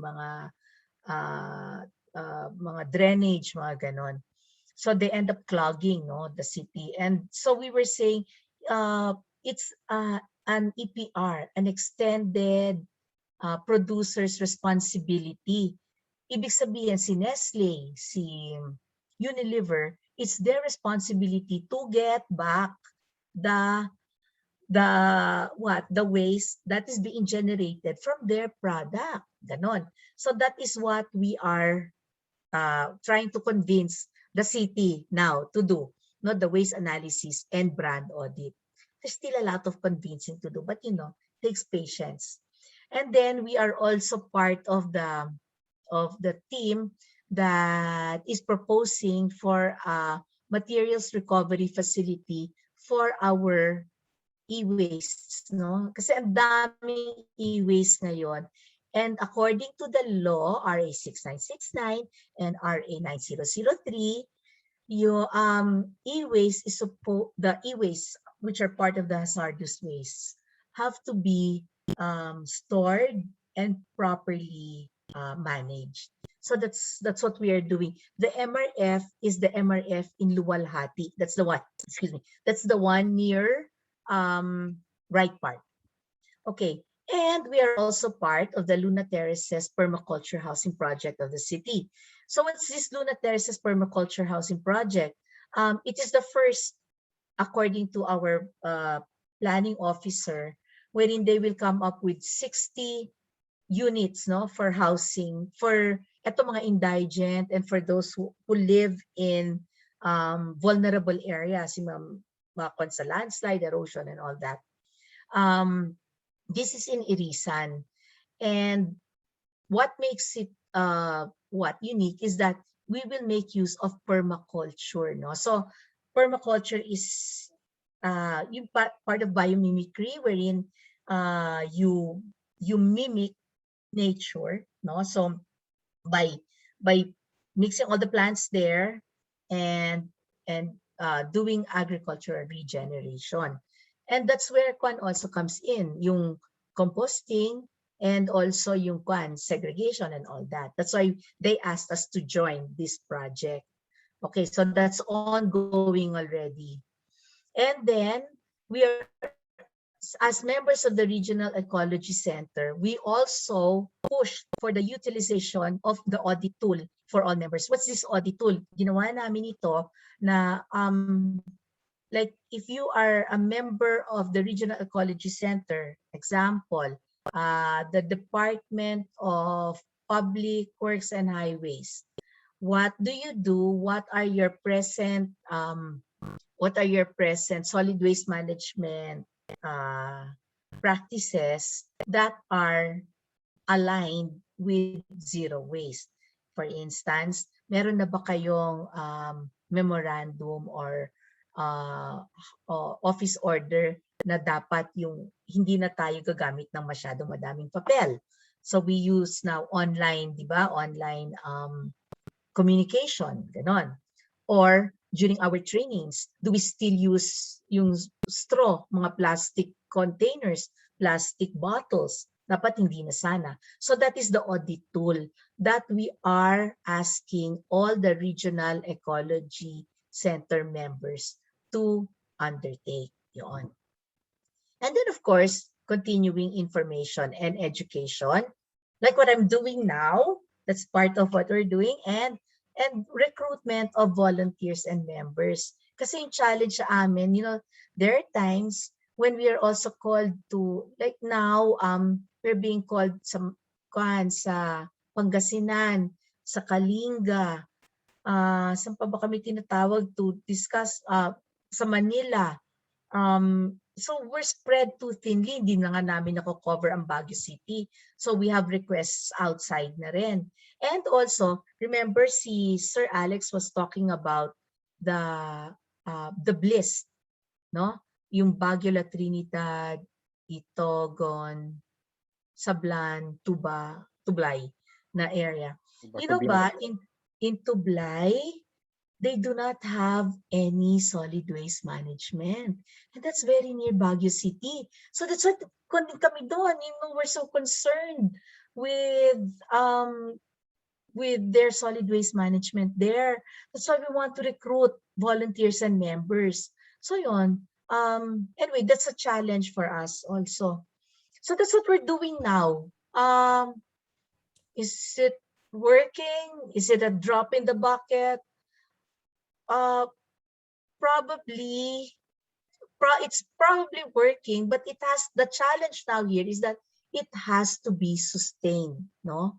We have to sustain what we have started, scale it up, diba? Ganon. Expand tayo do sa bliss areas. Actually, Cordillera Administrative Region dapat, because we are the watershed cradle of Northern Philippines. Yon. So, and that is our share in helping improve the environment of Northern Luzon. So that's all. No? Thank you, Nina. Back to you. Thank you, Ate Becky. That was so insightful and motivating. I think Dr. Soriano will now start with the Q&A session, sir. Okay, thank you. Yes. May I just say, go ahead, Ate Becky, go ahead. No, can I end my presentation? Okay. I think that's up to the moderator of the session. Anyway, for my students, you can ask your questions by raising your hand or also encoding your questions on the chat box, just in case we don't get everybody today. What do you think, Dr. Soriano? Is that okay? Well, no. What we will do now is so it's so this is the this is the Baguio City Futures Lab. And instead of the typical the typical format pag Q&A is you ask about facts, no? What is the percentage of this and what is the no? But we will let's try for this portion of our discussion, futures thinking, no? So it's an exercise in imagination And it might feel a bit awkward na ano ba namang klaseng tanong yan. No? But just to kick it off, and let's see if we get the hang of it over the next 25 minutes or so. Let's ask Ma'am Vicky, if we were to ask you, so yung futures thinking, we usually think in terms of future scenarios. Okay, so if we were to ask you, by the year 2050, no, assuming that Baguio and Blist was awesome, amazingly wonderful in doing this zero waste management thing, no? The scenario is we're already successful. It's already 2050, no? And maybe I would be 100 years old then, or ganyan, no? Or maybe not ano, uh, uh, no longer walking on this earth, no? But by the year 2050, assuming that we were wildly successful dito sa Bliss, dito sa nangyari na in the year 2050, what would it look like? No, so this is not planning, this is not parang it's already 2050 and we were already successful. What would it look like? Ma'am Vicky. Becky? Yeah, Ma'am Becky. Okay. Yes. Okay. Okay. Thank you. Ano kayang itsura niyon if we were Oo. wildly successful? Okay. First of all, by 2050, pag successful tayo, ibig sabihin yan, kung na tayo, may 3 R's na tayo. Anong 3 R's na ito? Hindi recycling and all that. This is, we respect each other. We respect the present generation, the future generation. We respect humanity, mankind. We respect our environment. Diba? Kasi pag nagtatapon ka lang ng basura yung mga you're not respecting the environment. You're not respecting the fish, the trees, mga ganon. So may respect na yan. It's part of our mindset. Yes, our chi, part of our chi. And so that's the first R is respect. And second, we are responsible. Lahat tayo, walang turuan na. Hindi na kailangan sabihin yung ganun sana na ganun yung nakikita ko in the future. You are responsible for your own waste, so-called waste that you are generating. If ever you are responsible for the future of your children. Di ba? Parang ganun na. So if you're responsible for the future of your children, you're not using as much resources now.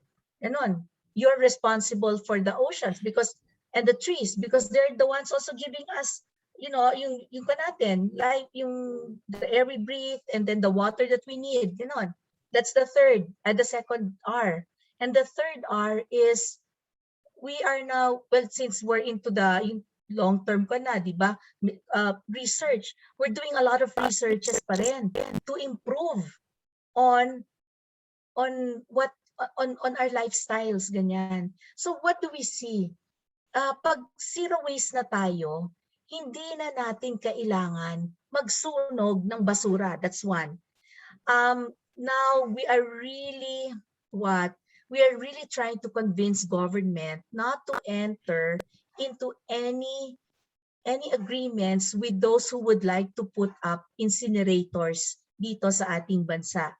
Yung waste to energy na technology. Why? Because diba when you burn yung waste, sayang siya. And not only that, we have a lot of dioxin and furans, diba? That will be emitted because of etong incinerators. And not only that, but when you have a waste to energy facility, you have to burn at least 500 tons of garbage a day just so you could sustain the facility. That means to say, ang dami mong nagagamit na naman na resources. So yon. So looking into the future, now we do zero waste, no? We have a zero waste lifestyle. Wala tayong waste to energy facility. Yon. Okay. So our air will be clean, our waters will be clean, we are responsible, we're happy. Ganyan. Thanks for that answer. See, Carlo naman, maybe more or less the same question but with this different spin, no? So, you're an artist, poet, uh, uh, a creative guy, and Baguio has, if I remember right, some 70,000 university students. We're a university town, no? Mm. Parang Carlo, kasi itong sinasabi ni Ma'am Becky, parang it's a mindset change.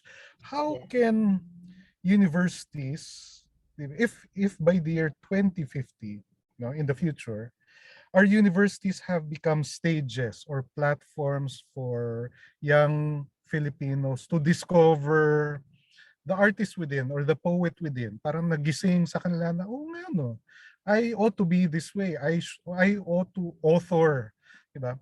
My own script. I ought to start choosing how I should live so that my environment becomes transformed. How might universities, no? We have UP Baguio is here. It's a small university in the scheme of things. SLU alone has 30 plus thousand students. No? Parang how can universities be, and ano pala, it's already the future and the universities are already platforms or theaters or stages for transformation, no? People by the year 2050, students who come in to our universities in Baguio, after 4 or 5 years in university, they have become transformed, no? It has become a transformative experience for them. Ano, what would universities look like, no, if they were transformative places of learning and growth? um, it's kind of confusing, your question, actually. Um, what would universities look like in 2050, depending on what happened now, what's going to happen now? So, parang if we continue on the same track as where we are right now, I don't see any much change Yeah, between now right, and right. That's the 2050, no? tama. That's So actually what the I'd like to determinist. share actually is Uh, what can be done. Well, for one, right. government would need to acknowledge the disconnect between their policies and um, um, if it reaches people at all, or it connects with people. For example, RA 9003. This was principally authored by Senator Ligarda, if I'm not Yeah. mistaken. No? If you actually read the text of RA 9003, you know, parang what happened with 9003, it created a template, you know, that's being forced down the throats of the different LGUs, which have very unique circumstances. And that's why Baguio actually was not able to comply also, aside from na tinulugan nga. No? Aside from that, physically, Baguio could not comply with some of the provisions of RA 9003. And as Becky said earlier, it took them 2 years to come up with that ordinance, no, banning the use of plastics and styrofoam in Baguio. RA 9003 was enacted in 2001, if I'm not mistaken, no? And all of us were given 7 years to actually, 7 or 8 years to slowly, comply with the provisions of the law. Meaning, yung actions na ginawa nila Ma'am Becky shows that the law actually provided for enough time if it was acted upon. Because in 2 years, they were able to come up with that kind of ordinance, including the studies that they need to do. No? So, what I want to emphasize is the seeming disconnect between what the policies are and how it actually engages the people. Ang hirap intindihin masyado para sa mga tao pag lagi natin binabanggit yung mga numero yun. RA 90. People respond to things better, emotionally. No? So that's how we should reach out to them. And that's why the Band-Aid solution of 2008, 2009 also of segregating your garbage and all did not take off because it was not communicated properly to the people, and people did not respond. There was no emotional response. No? So unless we start acknowledging that and the need for intervention, I'm as you said, no, I'm in the creative sector. this is where we can come in. you know, we could translate all those numbers and statistics and all that, and translate it into something relatable to the people. And that's well, as an artist, that's been my personal um advocacy also. That aside from everything else that I do, I try to do that. That's how I contribute to the cause. Use whatever it is that I can do, I'm capable of doing, to try to translate all those, like I said, policies into something that people can respond to positively. Okay, thank you. Now I'll call on some of Nina's students, no? Uh, so so ganun rin, more or less the same question, no? Yung if UP Baguio and its students were wildly successful in engaging mayor after mayor, no? Kasi yun, mag-election na naman, we don't know who will win, and then 3 years after that, election na naman. But one thing is for sure, no, UP Baguio will still be around for the next 50 years, maybe another 100 years, no? And therefore the university is actually a good steward for this long-term agenda, no? So if UP, this is a question for students of Ma'am Nina, no? If UP Baguio were wildly successful, diba, in deploying its influence, no, either through students or through faculty or ganyan, no, it's already the year 2050, and by that year you're around our age, no, or you're around the age of your parents, no. Then you're looking back and you say, wow, ang galing ng UP Baguio, no? Nag-step up talagang UP Baguio, and kita mo naman ang linis-linis na ng Baguio. Ano kaya yung nagawa ng UP Baguio? UP Baguio by the year 2050 was wildly effective. People come to study what UP Baguio has pulled off by the year 2050. Ano kayang itsura ng UP Baguio by then? Na anong ginagawa ng students, anong ginagawa ng faculty in the year 2050 such that it has effectively become an powerful influential in the environmental governance of Baguio. So this question goes out to any of the students of Ma'am Nina. It's an exercise in imagination, no? So parang walang right or wrong answer naman dito. Anyone?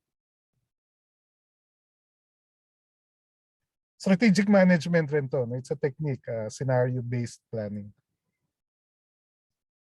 Or should I call randomly? Ayan, si Atila. Atila, go ahead. Hello, good. Happy lunch na po. Ayan. Okay.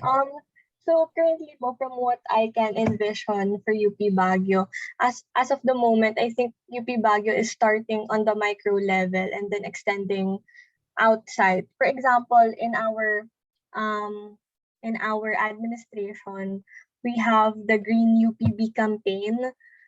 This is supported po by the faculty and the whole administration, including our chancellor. And then budgeted din po itong Green UPB campaign. And so far on the students part naman po, ang efforts na ine-engage ng students together with the University Student Council and other concerned organizations ay yung pag-maintain ng zero waste through using utensils, actual utensils instead of disposable sa aming concessionaires. So bale po, in-encourage po namin yung mga concessionaires sa cafeteria na mag-use ng non-disposable items, ganyan, when serving food. And then on the students part naman po, encourage sila to bring their own tumblers. So this could be an influential step siguro po sa other, not only in our school but other universities din po. Kasi since sa amin, if may dala-dala kang tumbler, ganyan, libre na po yung water, and ayun po, as much as possible, if we can cut the use of plastic, we would. Also, there are also organizations campaigning for climate justice and the like. So, nagpa-participate din po ang UP sa mga school strikes, climate strikes, ganyan po. by by asking for pledges po na they wouldn't use na plastic materials, ganyan, and also they would cut the use of plastics. So in the year 2050, I think the influence that the UP Baguio show sa other universities also is the use of tumblers. Parang magiging ano na po siya, habit na ng mga students na magdala ng tumblers, and also yung mga concessionaires din sa mga canteen sa bawat school ay di na po gagamit ng disposable. So that's all po. Thanks for that, no? Thanks for that thoughtful answer, Atila. No?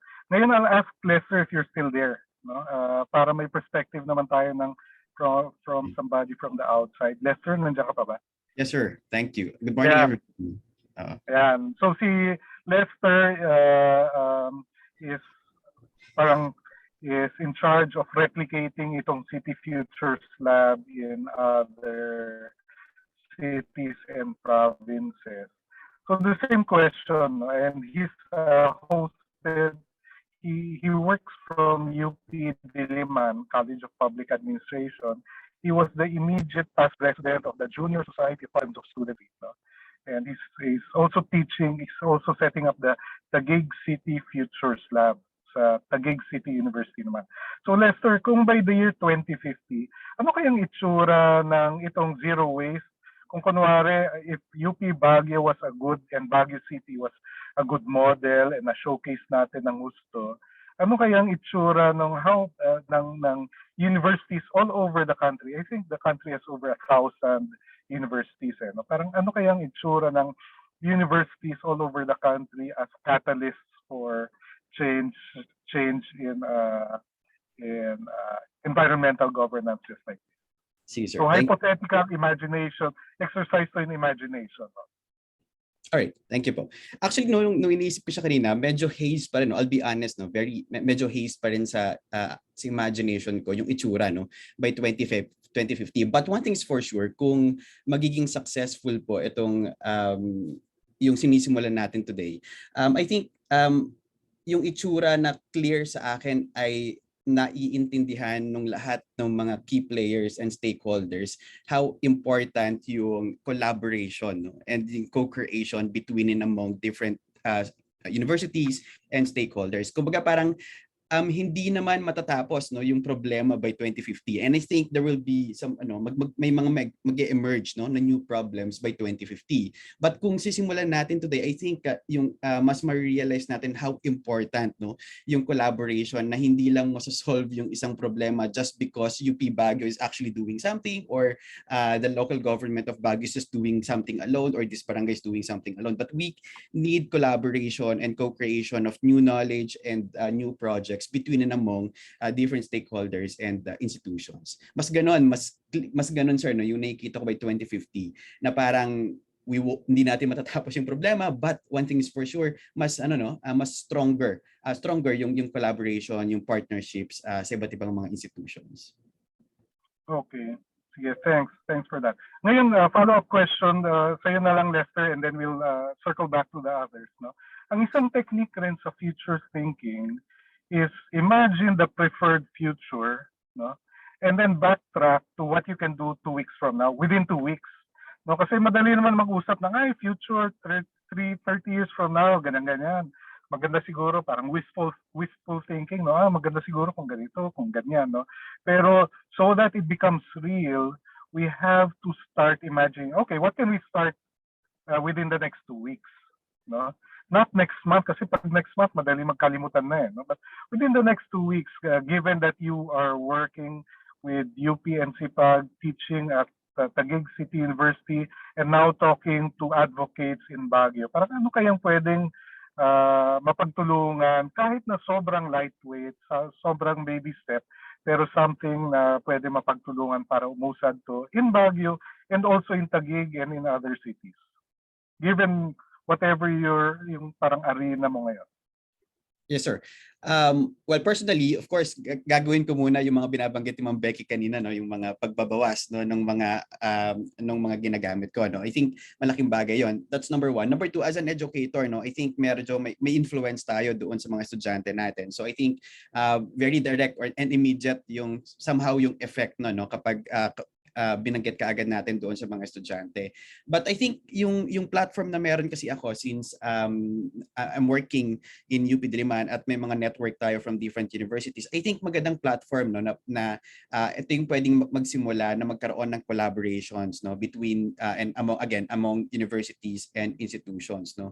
Yung simpleng discussion like this no, very lightweight, wala naman tayo hindi naman masyadong mabigat, konti lang, it's just Zoom, libre pa.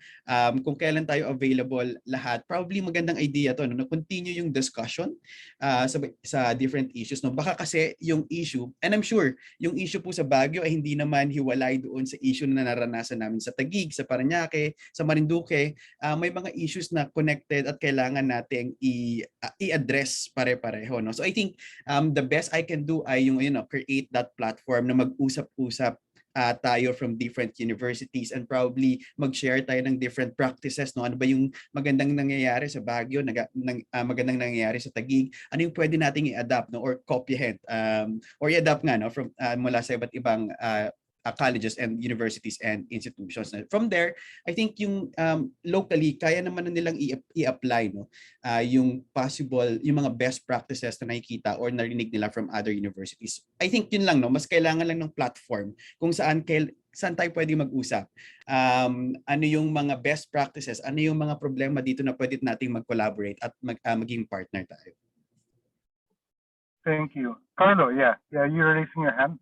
Go ahead, Carlo. Adding to what actually isa pang suggestion ko actually bilang isang taga-teatro, and allow me to give parang an acting lesson 101 to everyone. Okay. Like watching you, Elmer, you have a way of speaking and it's more like hangin yung dating sa akin, it's flowing, and Lester talks like staccato, and ganito yung demeanor ni Lester, and these are a result of years of doing things over and over again until it becomes second nature to you, until it becomes a way of life. And that's what makes you who you are. We will never become eco warriors or proper segregators of garbage if there's no consistency. This is something that needs consistency until it becomes a way of life and not some trendy thing that we need to do now and then forget about. Parang seatbelt law, popular during the first year, nakalimutan na ngayon. Plastics ordinance, popular during the first year, pero nakalimutan na ngayon. Even before it becomes second nature to us. Because people won't do things because they're asked to do it or because it's the law. No, it has, parang yung Ma'am Becky, I'm sure you remember this, no? The Angelus in Baguio.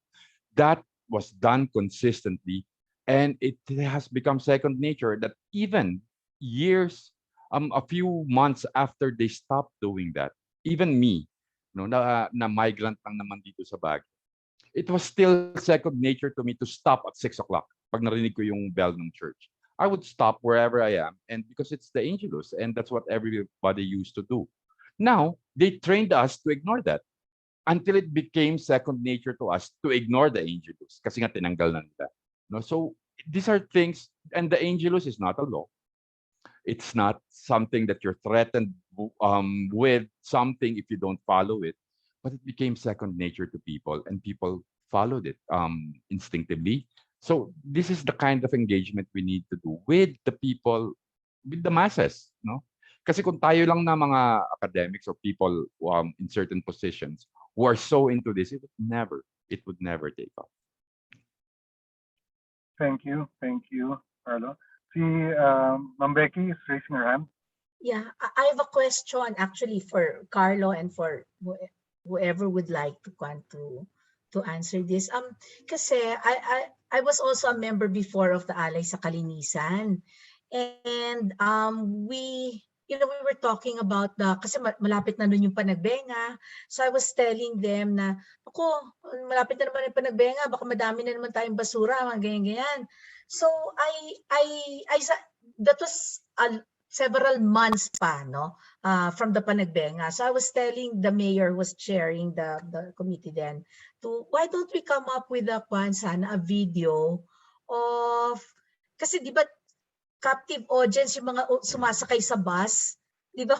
No choice sila but to watch dun sa box na unless they have their own. But kung pwede sana wala na, tapos captive audience, parang 10 to 15 minutes presentation of hindi lang yung how to segregate, yung ecological principles. You go further. Yung gano'n. Tsaka yung parang sinasabi ni Carlo, ano ba yung Baguio dati?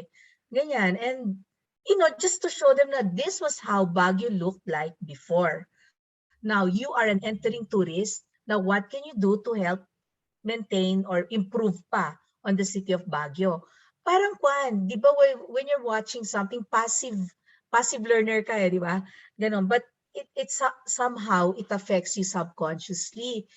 So, well, now pandemic tayo, I know na kanya-kanyang kotse, but then I know also that there are already buses that are, traveling from Baguio, Manila, or kahit saan na. Baka we can have, if this works, can we produce a video of some kind that will touch your emotion. At saka yung mo na rin. I'm just thinking out of some, No, well, that has been started actually. okay. Yeah, by Victory Liner actually, but they focused on Baguio being a creative city. So part of their parang video choices in those small screens that they have in their buses included a documentary on Kitlatahimik, if I'm not mistaken. Parang ganon. So that could be, yeah. Inabutan lang ng pandemic, and I'm sure a company like Victory Line would be open to something like that. Okay, thanks for. Will it work kaya? Papasok ba sa subconscious kaya? Yes, I think I believe you that that's well, dahil sa T-Plex at NLEX at SCTEX right now, it's just a 4-hour trip, but that's still 4 hours of you not doing anything in the bus, no? Instead of a Jean-Claude Van Damme movie, diba, why not something like that? Oo. Yeah. So actually, yun yung purpose ng Baguio City Futures Lab, no? The idea is that we should experiment our way forward, no? Parang we have to come up with ideas and then prototype them and see if they work. No, if they don't work, then we set it aside and try to figure out maybe a version 2 will work better. No, but the city is our lab, or the city is our stage. No, depending which metaphor we use. No, are we innovators, or are we actors, or are we artists? And the city is our canvas or stage or lab, and it's up to us to create the future that we prefer. No? Sige, so maybe, so it's already 10:23, and I also understand that this is also a class in strategic management. So maybe we can call on Nina to somehow tie things together with strategic management. May kinalaman ba to sa strategic management? O parang ano ba to, na-distract kami from strategic management? Hindi naman to strategic management. So let's call on Nina to tie things together so that at least for the class. So we're recording this and we will share this on YouTube, on the YouTube channel. Personally, I'm really glad that we had this conversation, because we can use this to stimulate the conversation publicly, and this is relevant not just to Baguio but to other cities as well. But let's call on Ma'am Nina so that stitched together at least for her class. Nina? Thank you, Dr. Soriano. And thank you again, Ate Becky and Carlo and Sir Lester, for being part of this very new engagement for our students. Well, our strategic management class actually hopes to develop strategic management skills so that our students will be able to operationalize a mission and a vision. So we are actually looking at City Futures Lab, in particular Baguio City Futures Lab, and how they can operationalize further their vision and their mission. So we looked at it already in class, the mission and the vision of Baguio City Futures Lab. And we are at this point trying to figure out beyond these very important brown bag sessions, of course, especially for students, because they're engaged in future scenario planning, which I think is very exciting. But beyond that, Dr. Soriano, we're also wondering, other than these engagements, what else does City Futures Lab want to do in terms of furthering their partnerships with the many universities and advocacy such as Ma'am Becky's, and of course individuals and influencers such as Carlo? How can that be done not by 2050, right? Hopefully we're still alive when something like the work of Ma'am Becky is more experienced at the city level. Her work and Carlos' work, even saving those trees, what had a huge impact. How can we continually do that is what we're wondering as a class in terms of City Futures Labs mission, vision, and their objectives as well. Sorry, it turned out to be a question. Thanks. Thanks for the question. Maybe we can ask Lester. No, Lester has been and their unit at UP Diliman has been a powerful ally. Lester, how do you see our emerging network as a partner or as a resource for advocates or advocacies like this in Baguio? Lester? Ayan, sige. Thank you very much, sir. No? Actually, sir, yun nga, yung sana makapag-create tayo no, ng ecosystem no, from different universities, from different places in different, actually, tapos eventually hindi na lang Pilipinas, no, outside the Philippines. Mas ganoon naman yung goal natin. No? Pero sige, sa UP-NCPAG kasi sir, no, sa CLCD, tinitingnan namin na maging hub yung CLCD and then kasama yung iba't ibang mga universities, of course, and communities, no, in different places, tapos makapag-create no, ng iba't ibang laboratory, makapag-prototype ng mga possible scenarios no in the future na tingin natin better compared today no. So sana makapag-engage pa tayo from other universities and then probably create research and then extension services para mas makilala at makapagkaroon ng collaboration sa iba't ibang universities no. Sabi ko nga kanina kasi since hindi naman hiwalay din yung iba't ibang issues na kinakaharap ng Baguio and also na kinakaharap ng Taguig City no. We're looking forward no and we're very happy na naging part po ang CLCD and UP-NCPAG sa discussion for today no. I think mukhang marami kaming pag-uusapan later on ng aming director no moving forward to further pa yung collaborations natin. Yun lang sir Elmer. Sige, thanks Lester. Ma'am Becky, you mentioned that you were with the Regional Development Council or Baguio Development Council, tama ba yun? City Development Council. City Baguio. Okay. Sige, so one option that we can do and we can trigger that and nakita namin that this is one way that we can take things to the next level is we can write a letter to the City Development Council citing this conversation with UP Baguio and expressing interest from the City Futures Lab, and then we'll include UP Diliman and UP Baguio, expressing interest to journey with you in achieving this. No, kasi sa totoo lang tayo lang naman gagawa niya, no? But we also understand that it also helps you move the ball forward pag may namumuong constituency, no? Parang, may university na, may taga UP Diliman pa na pinapanood kung anong ginagawa natin. No? Sometimes that helps remind us that there are bigger stakes dito. No? Kung minsan kasi pag lalo na ngayon election, parang people are distracted with so many other things and it helps pag merong constituency na namumuo. No? And then we can also write a letter to UP Baguio, no? Just so that this gets bumped because the semester is about to end and usually diba, pag tapos na yung semester all the projects get dissolved and then the next semester is a new and everything starts from scratch, but it should not be that way, no? And the universities can actually cultivate yung continuity in the discourse from semester to semester.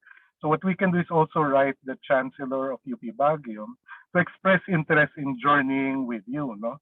Not because we will lead UP Baguio, no?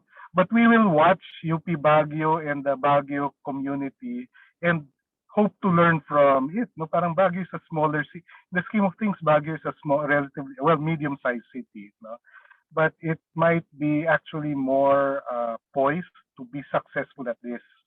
No, kasi madaming universities na pwedeng kakampi dito eh. So ganun. I'm thinking that that could be the next step. And we can use this brown bag discussion as sort of the seed of that inter-university initiative in partnership with the Baguio City Development Council. No? On a related note, we are in conversation with architect Tabangin of the Baguio City Planning Office and also SK Councilor Levi Urcales, who is also a UP Baguio student. No? He's a city councilor and SK Federation chair. So may allies na tayo dito. Pero I think malaking bagay yung nararamdaman ng city government that the universities are eager, have an appetite to journey with the city over the long run. No? And then that also helps them see the longer term perspective. Yun. Yeah. Sige, so it's 12:31. I'll just do a quick summary and then we can have our picture taking and then we can conclude. No? So this is the Baguio City Futures Lab. Actually, the Baguio City Futures Lab is the first in the country and other cities are following it. No? But even in Baguio, it's still evolving. No? But we're hoping that Baguio City and the Baguio City Futures Lab and partners like Nina and UP Baguio and other advocates, local advocates, become models for other cities. We discussed yung advocacy ni Carlo and then yung advocacy ni Ma'am Becky, no, at the barangay level, and we saw that things can be done pala, no, even at the individual level, ang dami nang pwede mangyari. Paano pa kaya if universities and students and faculty jump in and help move this agenda forward? No? And then we also heard from Dean Alex Brillantes and Lester, no, on how universities can be a platform for this change, no? A constituency na tsatsagain na i-follow through ito from semester to semester, from mayor to mayor. No? And that's why we are trying to connect the different City Futures Labs so that we can learn from each other. So I thank you in behalf of Nina and Lester and everyone else who put this together. I'd like to thank everyone for your contributions. And then we'll be reaching out to you. We're hoping na magbunga ito into something that becomes more enduring, no, as a university initiative from UP Baguio and also as an inter-university, intersectoral initiative. So thank you very much, everyone. And then now let's have a picture taking para mapakita natin sa City Council and sa Chancellor ng UP Baguio na, uy, meron nang nag-uusap ng ganito. No? And then we'll be sharing with you the link to the video shortly after this meeting. So can we have everyone to get on? And then Nina, or Lester, can you take the photos? Okay, may I ask our students to turn on their... Hi, everyone. Thanks for coming in today. I'm sorry, I don't know why it's flipping my background on some screens. And okay, so yes. Okay, do you have anybody else turning on their screen, other videos? Okay. Hi, France. France lives in Dubai. What? Okay, so one moment, huh? Okay, 1, 2, 3, 4. Smile. Thank you so much again to Baguio City Futures Lab, Civica Academy, UP Diliman, and everybody that came in today, Ma'am Becky and Carlo, Dr. Soriana, Sir Lester, and all our students from the BS Management Economics program of the Institute of Management, College of Social Sciences, UP Baguio. Thank you again and have a nice day. Thanks everyone. Thank you. Salamat po.